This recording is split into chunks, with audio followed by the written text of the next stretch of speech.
We learned of a terrible mistake of judgment that Joshua and the leaders of Israel made when they fell for the lies of the deceiving Gibeonites. Remember the men from Gibeon came in Joshua chapter 10 or Joshua chapter 9.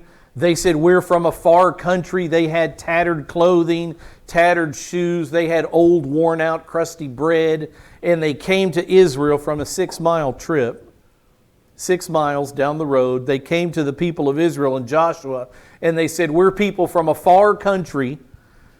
So make an agreement, make a peace treaty with us. As we'll see at the end, they knew exactly what they were doing because word had come to them. They knew, the men of Gibeon, the deceivers knew that Yahweh, Israel's God, had told Moses, they named Moses by name, that God had told Moses that he was giving them the promised land and that everything in it was to die. They knew it. These men, as we'll see by the end of the story, seem to have more sense at times than Joshua and the leaders of Israel. They were crafty. They were deceiving. They were manipulative in what they did. But it was a crafty move to save their lives. At least you have to take your hats off to them for that. What they did wasn't right, but it was crafty. Very interesting. Remember that what Yahweh commanded Israel concerning all these people in the land, He told them, leave nothing alive that breathes, and there was a reason. So these Gibeonite men should have been killed. Israel should have gone into battle with them. They should have checked with the Lord. Joshua should have sent spies around the land to say, did anyone see these people come through your territory? They could have found this out. Joshua could have fallen on his knees and asked Yahweh, and Yahweh would have told him clearly, kill these men. They're not who they say they are. They're deceivers. But this is what we know that God told Israel concerning these people. Now, these men of Gibeon are Hivites. H-I-V-I-T-E. You see them on the list there in Deuteronomy chapter 20, verse 17. The city of Gibeah is in the area of the Hivites. And God said, you shall utterly destroy them. The Hittite, the Amorite, the Canaanite, the Perizzite, the Hivite, and the Jebusite. As the Lord your God has commanded you. So He didn't suggest, hey, I want you to kill as many as you can. If you can't get to them all, that's okay. That's not what God commanded them. That's not what He told Moses. It's not what Moses told Joshua. Kill everything that breathes was the command. So that and there was a reason for it. God's just not a mean God. He's not a God that desires and enjoys putting people to death. What we see is that if they would have left these Canaan paganites alive, Canaanite pagans is what I meant to say. If they would have left these idol-worshiping, false god-worshiping people alive, God knows that those people will teach the Israelites to worship false gods. That's why they're going into the land to kill everything that breathes. God intends for the land of Canaan to be pure, worshipfully pure. And that's what He says here, so that, why do I want you to go in and utterly destroy them? So that they may not teach you to do according to their detestable things, which they have done for their gods. That's why God is destroying all the people in the land of Canaan, so that they won't be an influence to lead Israel into idolatry, so that you would not sin against the Lord your God. And that's what we see in what happens with Joshua when he makes peace with these people. Joshua has allowed the idolaters to stay. It's not that they couldn't kill them all. It's that they foolishly didn't find out who they were, and they have invited, Joshua has invited idolatrous people to stay in the land of Canaan. Terrible mistake. Look what it says in Joshua chapter 9, verse 15. We pick up in verse 15. It says, Joshua made peace with them. Bad decision. Joshua made peace with them. God says utterly destroy them. What's the absolute 180-degree opposite from utterly destroying someone? Living with them in peace. astounding. He didn't just barely miss God's mark. He missed it by as far as you can miss it. Joshua made peace with them and made a covenant with them to let them live. When God said what? Kill them. The opposite is what Joshua did. And the leaders of the congregation swore an oath to them. And here we're going to have a problem. Remember that idea of swearing an oath. When Israel swore this oath, they swore on the name of their God, Yahweh. It would be something in this order. Men of Gibeon, we hereby declare to you by the name of our God, the one true God, Yahweh, the God of our fathers, Abraham, Isaac, and Jacob, that we will make peace with you. And if we do not keep our covenant with you, may the God of Israel bring cursings on us. That's what this would have been like, this covenant with the people of Gibeon. We'll make peace with you, and if we fail to do that, if we don't let our yes be yes, if we don't keep our word, may our God punish us. You see what they've put themselves under here? They've promised in the name of the Lord God. We'll see more about that in a minute. They've made an oath. And you don't break your promises. When you make a promise in the name of God, you don't break it. There are consequences. So Joshua made peace with them. And again, I can't put into words just how tragic a mistake this was for Israel and for her relationship with Yahweh.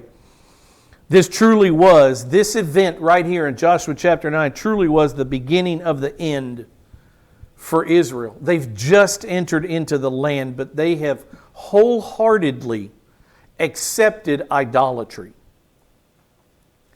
Now you think, well, I don't read where they accepted idolatry. Listen, in Deuteronomy, God told them, God who knows the minds of all people, if you leave anything alive, they will teach you, look what it says, to do according to their detestable things. They will teach you to do for their gods what is wrong.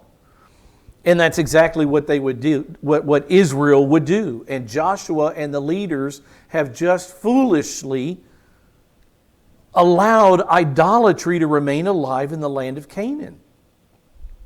Look what it says concerning, at a later date, looking back, how the battles that Israel would have for the foreseeable future, the bloodshed, the idolatry, it all began right here in Joshua chapter 9 because they didn't kill these people. In Psalm 106 verse 34 it says they did not destroy the people the way God told them to. Utterly destroy everything in these 7 areas of the land of Canaan. All of them. What did Israel do? The psalmist, the historian says, they didn't do it. So what happened? They didn't destroy the people as the Lord commanded them, but they mingled with the nations, exactly what God said they would do, mingling. They intermarried. They were at peace with the idolatry of the other nations. They mingled with them. They sat down for table fellowship with them. And worse than that, they learned their practices. That's exactly what God told them they would do. Influence. The bad apple is the one that ruins the bunch. It's not the bunch that makes the bad apple a good apple again. The negative influence is always stronger, unfortunately. So by not destroying the people, it allowed Israel to commingle with the nations, to learn their practices, to serve their idols, which became a snare to them, which is exactly what God told them would happen. Look what it says in the very next verse. As if that's not enough. Look at the depths that Israel fell to that started in Joshua chapter 9 when they fell for the manipulations of these Gibeonites. No question, Satan's somewhere on the scene. They even sacrificed. Now this is talking about Israel, the chosen nation of God. This isn't talking about those pagan idolaters, those Hivites, those evil people that God wanted killed. No, we're talking about the children of Israel here. And this is what God knew would come. Read it, what it says here again. You will learn their practices, and you will serve their idols. And it says they even sacrifice their sons and their daughters to the demons, and they shed innocent blood. This is the nation Israel. These are the second generation Israelites. Astounding. They shed innocent blood, the blood of their sons and their daughters, whom they sacrificed to the idols of Canaan.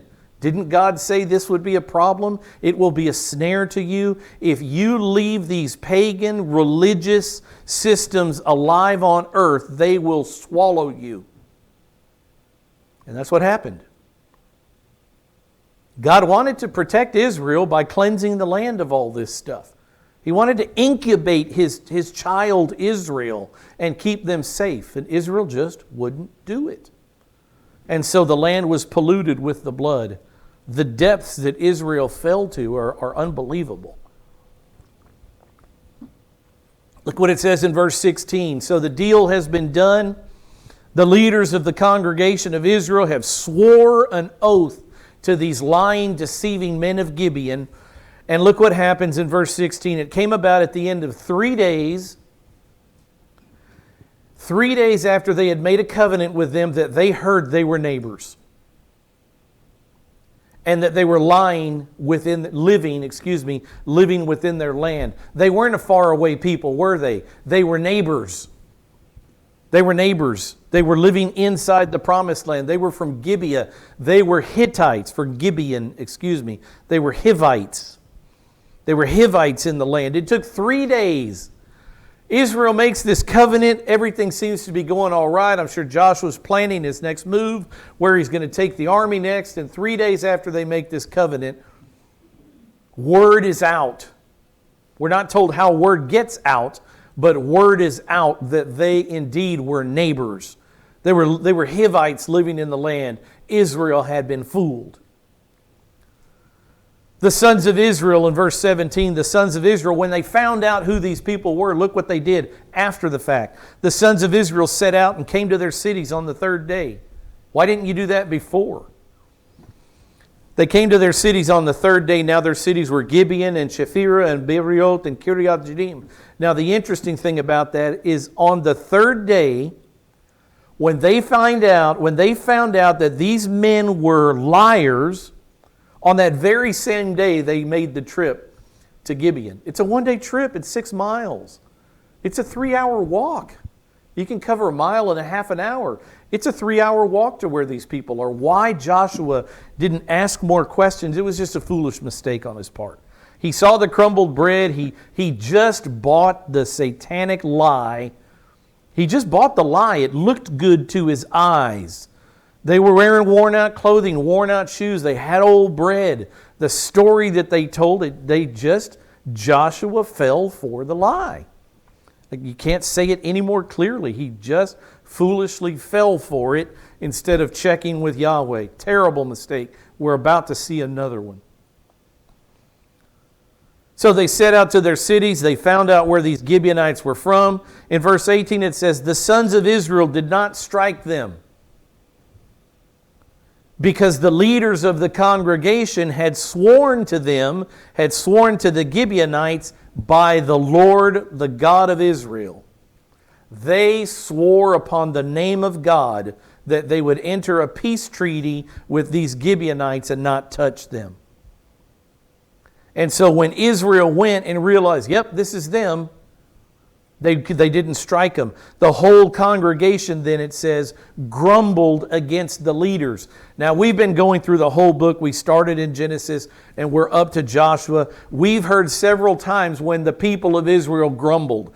We don't have any water to drink. Lord, they grumbled against the Lord. Did you bring us out of Egypt so that we starve to death, so that we die of thirst out in this land, so that our kids could be killed by these giants? They grumbled all the time against God, against Moses, against Aaron. And now they grumble again. But here's my question. Are they right this time or are they wrong? The whole congregation grumbled against the leaders. Why were they grumbling against the leaders?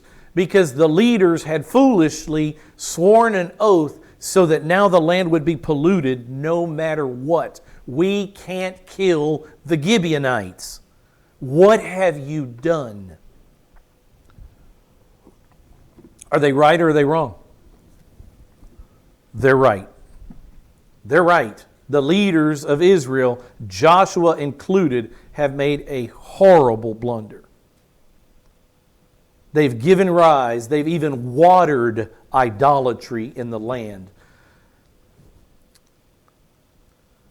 Verse 19, but all the leaders, so they give an explanation. All the leaders said to the whole congregation, we have sworn to them by the Lord, the God of Israel, and now we cannot touch them. They understood. We made a promise to God that if we were to go against our promise, we're asking God to punish us, and we won't touch them. It's a binding agreement, can't be broken. This we will do to them, even let them live, because that's the agreement they made with God and with the Gibeonites. We'll let them live so that wrath will not be upon us for the oath that we swore to them. The wrath of God. We have to let these people live. If we go in there and kill these people now, even though we know they're manipulators, they're deceivers, they lied to us, they're part of the Hivite community, if we go in there and kill them now, the wrath of God will be on us, because that's the oath we took. We can't touch them. I think it's interesting, at least ironic, that all of a sudden the leaders of Israel are concerned about the Mosaic law and keeping oaths to God. Just all of a sudden, they're going to do what's right. They could have asked Yahweh 3 days before, who are these men in our city? And all of this would have been avoided. So they don't want to go against the oath they took in God's name. They don't want to touch the Gibeonites. Again, a question here. Are they morally right? Now I'm talking about Israel. Israel won't kill the Gibeonites now because they've told them that they wouldn't. But now they know who they are, and they didn't when they made the contract with them, when they agreed to be at peace. So here's my question. Are the Jews morally right to keep their promise, or should they break the promise? Are they morally justified to break the promise and kill the Gibeonites for lying to them and for being idolaters? What should they do?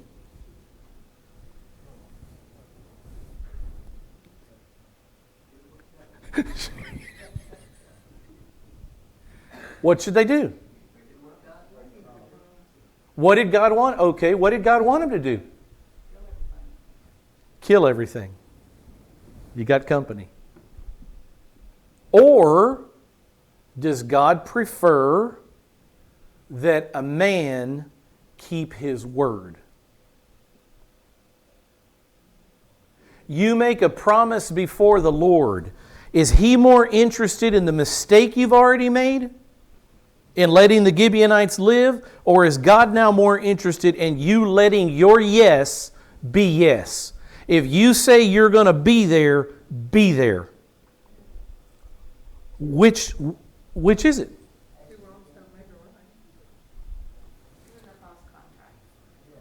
Huh? It was a false contract, but they made the contract and they signed their name to it. God is much more interested in the keeping of an oath. You promise something in God's name, I'll let your mistake go by. I'll deal with that. You do what you say you're going to do. God's interested in the promise. I'll prove it to you. Look what it says. So what's the promise that's been made? Israel has promised the Gibeonites, we won't kill you, right? That's the promise? Look what it says in 2 Samuel chapter 21. In the days of David, 500 years from now, King David comes along. 500 years. Israel promised the men of Gibeon that they would never kill them, that they would remain at peace with them. And 500 years goes by, and God says, you better keep your word. Look what He does. There was a famine in the days of David for 3 years, year after year, and David sought the presence of the Lord. David wanted to know, Lord, why the famine? What's going on? How has Israel sinned against you that you've caused famine, a drought? There's no rain, so there's no crops, so there's no food. So David goes to the Lord. Lord, what have we done? And what did the Lord say? It is for Saul. Saul was the king right before David. Saul was the first king of Israel. What does he say? I have brought the famine because of Saul and his bloody house. Why, Lord? What did Saul do? Because he put the Gibeonites to death. The Gibeonites? Who are the Gibeonites? If you don't know Joshua, you don't know what 2 Samuel is about. That's why you got to know this book, every page of it. Because Saul put the Gibeonites to death. So the king called the Gibeonites. This is David the king. David called the Gibeonites and he spoke to them. And now it says the Gibeonites were not of the sons of Israel. They're not Jews. They were the remnant of the Amorites. They were the remnant of the Amorites. And the sons of Israel made a covenant with them. Where did they make a covenant with the Gibeonites? What book? Joshua chapter 9.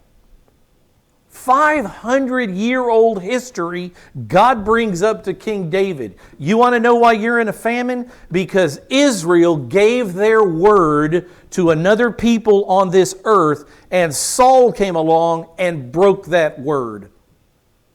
Wow.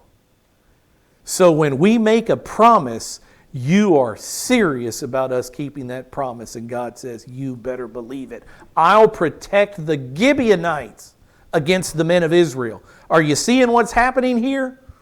God is protecting the Gibeonites against the men of Israel, King Saul, because Saul tried to kill and did kill some Gibeonites.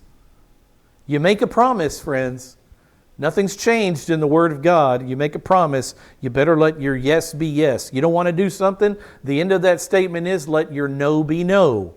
Somebody asks you something and you commit to it, God is very, very interested in you not lying.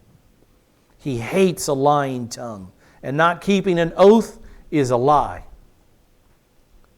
The sons of Israel made a covenant with the Gibeonites, but Saul, King Saul, had sought to kill them in his zeal for the sons of Israel and Judah. In his zeal. So Saul says, it will be better for Israel if we kill the Gibeonites. They're Amorites. They should have been killed 500 years ago. Let's kill them now. And God says, it wasn't right then. It's not right now. The men of Gibeon are safe. And I'll protect them, even against you. It's an astounding truth in the Bible. You say, why the Old Testament? What do you get from the Old Testament? I hope God just revealed Himself to you in that statement. I hope you know a little bit more about what God and who God is here. He requires that oaths be kept, even more than sacrifice.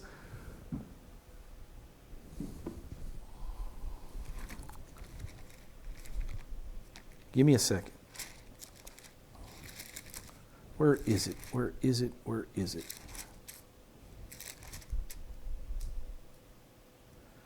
Write this down. 1 Samuel chapter 15, the life of Saul. Saul is supposed to wait on Samuel, and Samuel is going to make an offering to the Lord before Saul goes into battle against the Philistines.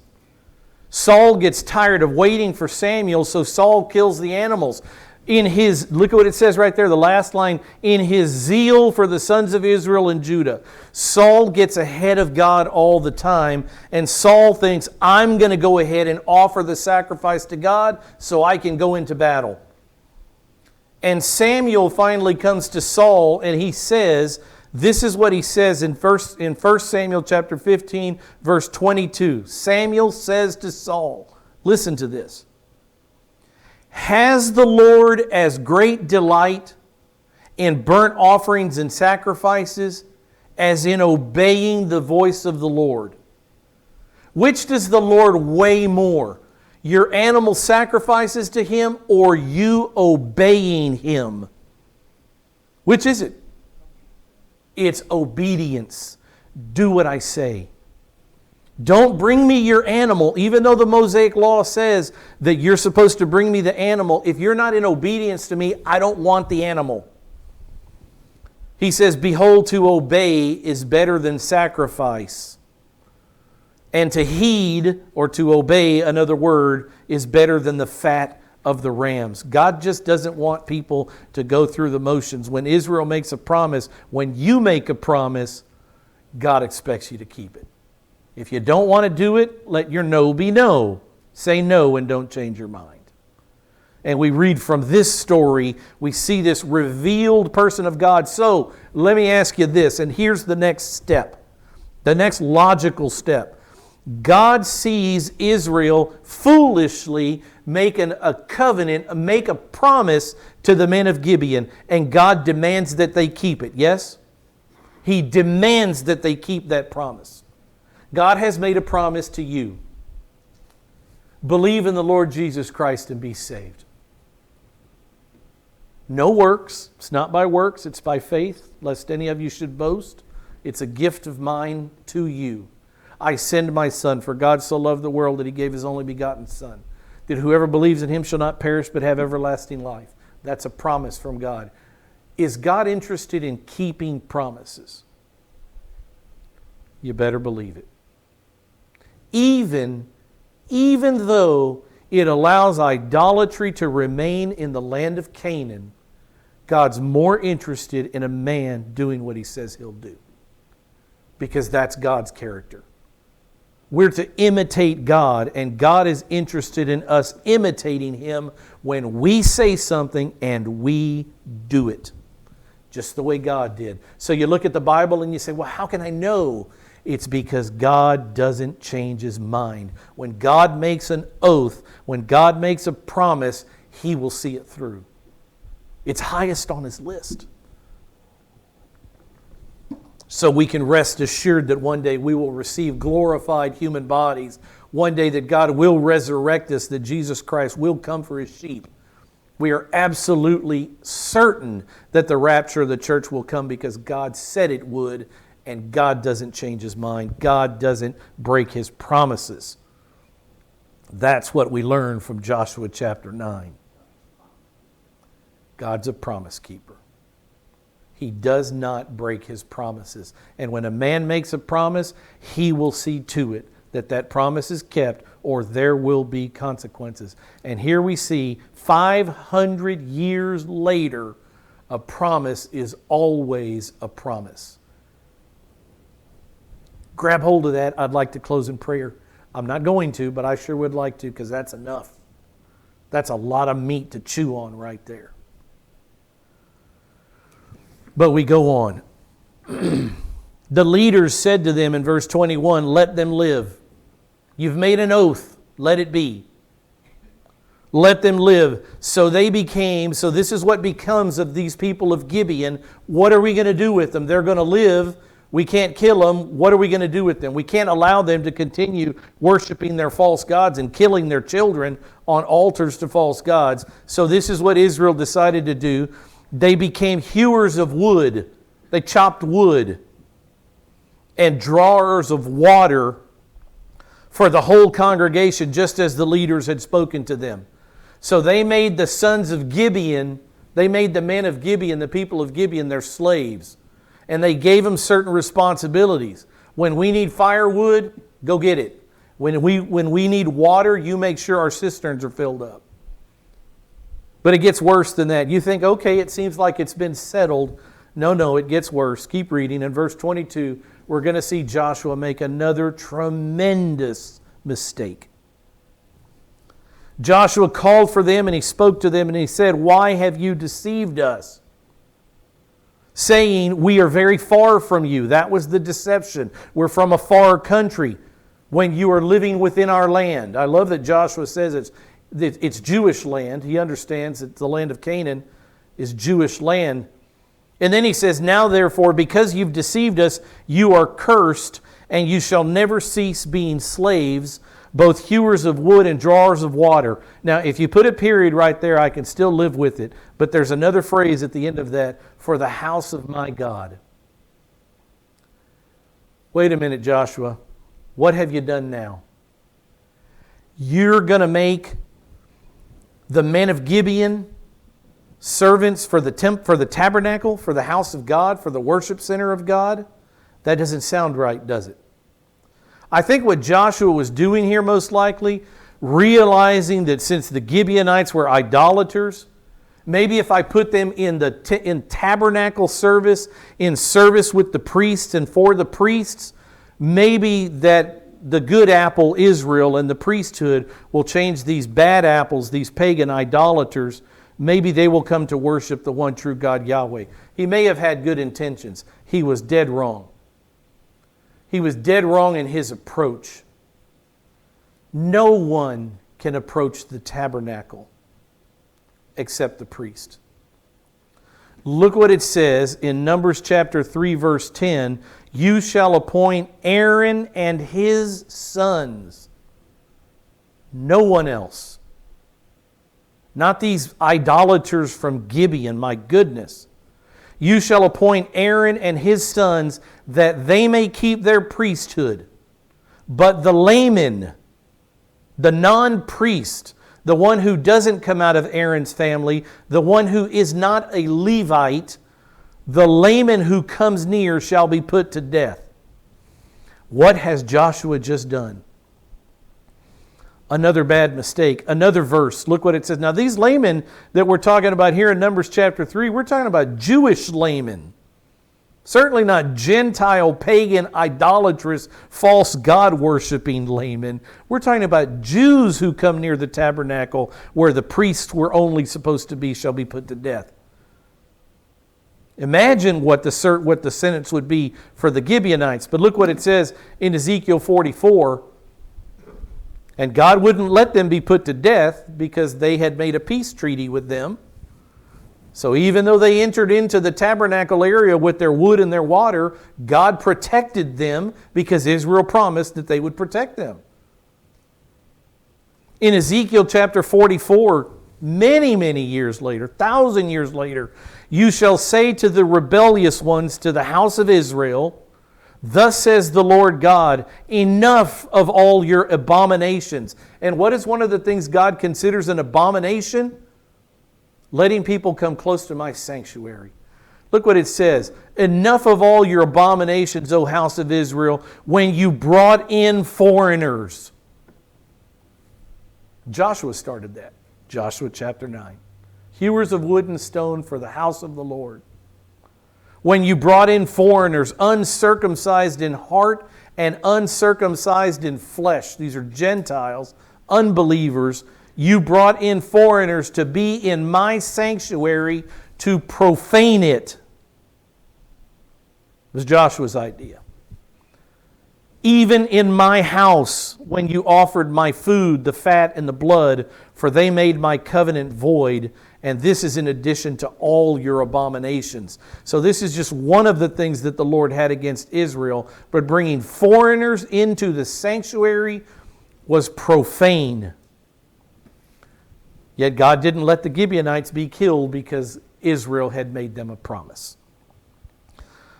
So see from this another thing about our God. He doesn't compromise. There's no compromise here. The Levites are to be the priests. The Levites are to come near the sanctuary. No one else. No one else. God created all things. So God has the right to make the rules over all things. He decides how Israel will worship. He decides through whom Israel will worship, the priests. And so to these people, the foreigners, the uncircumcised in heart and the uncircumcised in flesh, God would say, get them out of my house. No compromise. But what has Joshua just done?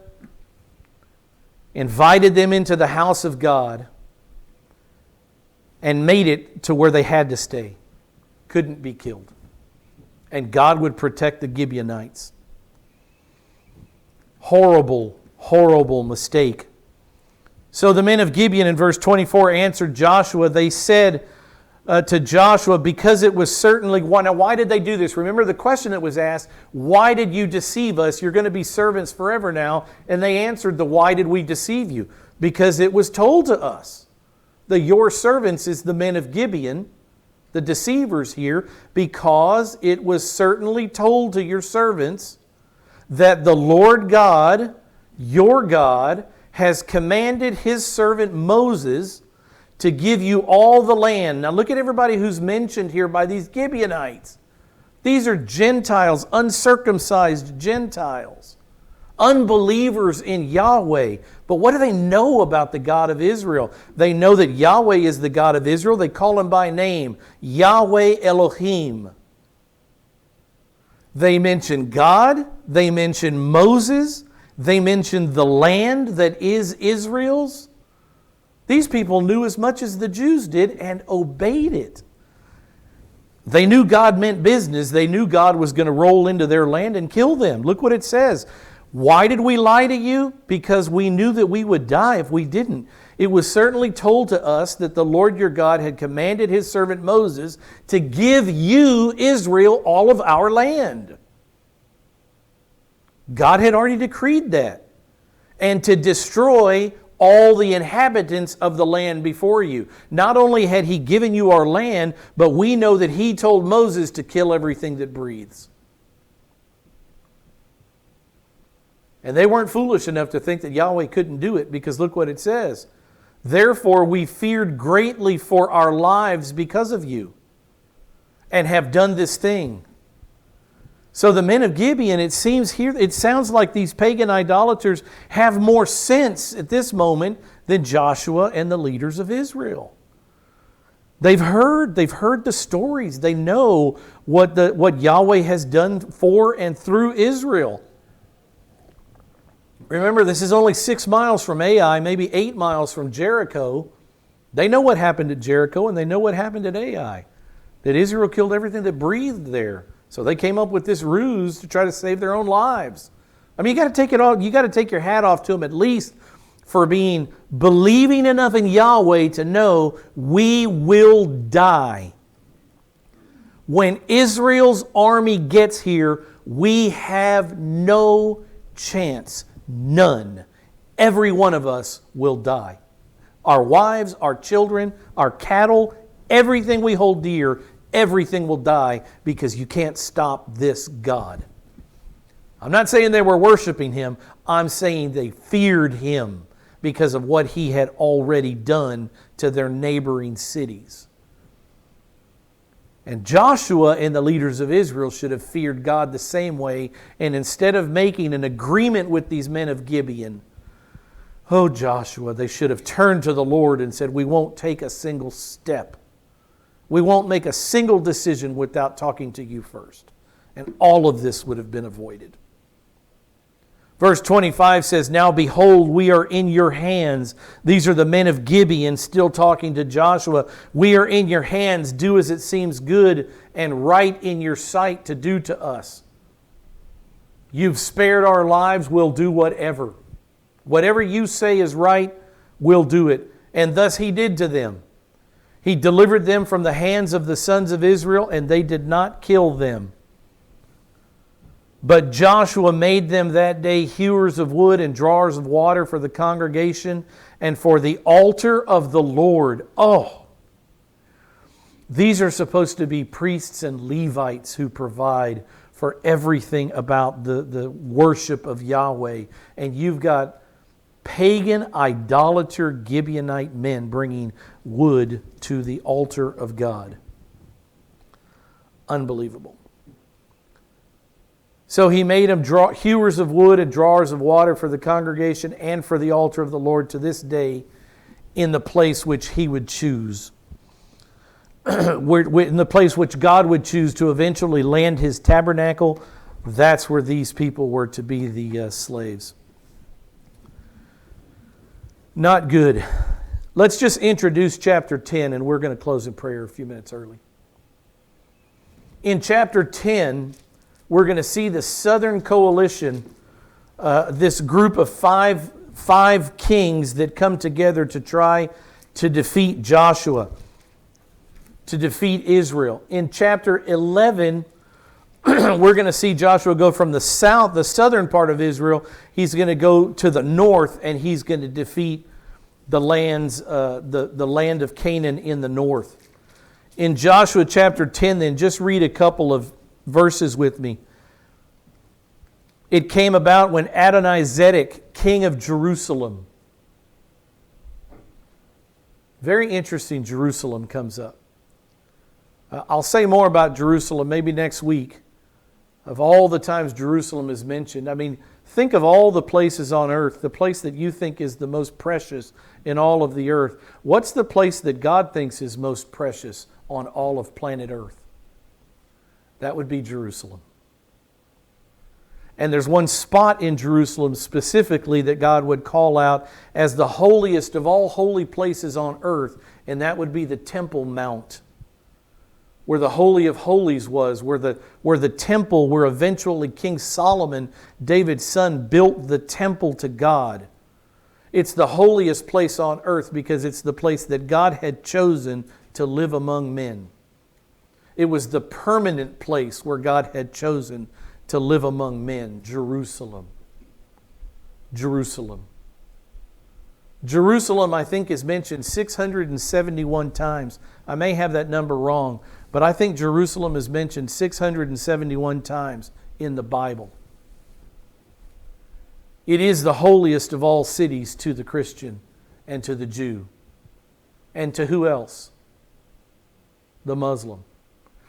Let me ask you a question. How many times do you think this holiest of all cities, Jerusalem, this holy city of the Muslim, this city where the Muslim says that Muhammad went to our holy site, the dome, the rock, where Abraham sacrificed or was willing to sacrifice his son, where David stopped at the threshing floor of Araunah, this rock on which the dome of the rock is now built, this rock on which the Holy of Holies and the Ark of the Covenant was sat. How many times do you think this holy place where the Muslim says Muhammad went to this very rock and this is where Muhammad was lifted up into heaven by Allah? How many times do you think the city Jerusalem is mentioned in the Quran? 671 times in the Bible. Important place? 671 times in the Bible. I think that's the number. Quran, 0. Not one mention of this city that the Muslim says is their holiest site on earth. They've stolen it, fueled by Satan, of course. They've stolen, or so they think. They've stolen temporarily, let's say, the holiest piece of ground on all of planet Earth, the Temple Mount in Jerusalem. But Jesus Christ will one day come back from the east as his feet hit the Mount of Olives and split that mountain in two, and Jesus Christ will take back the temple and take back the Holy of Holies and set up his kingdom on earth. And to that, God's people say, Amen, Lord. Come and avenge yourself of these enemies that have hated you for so many thousands of years. Let's close in prayer.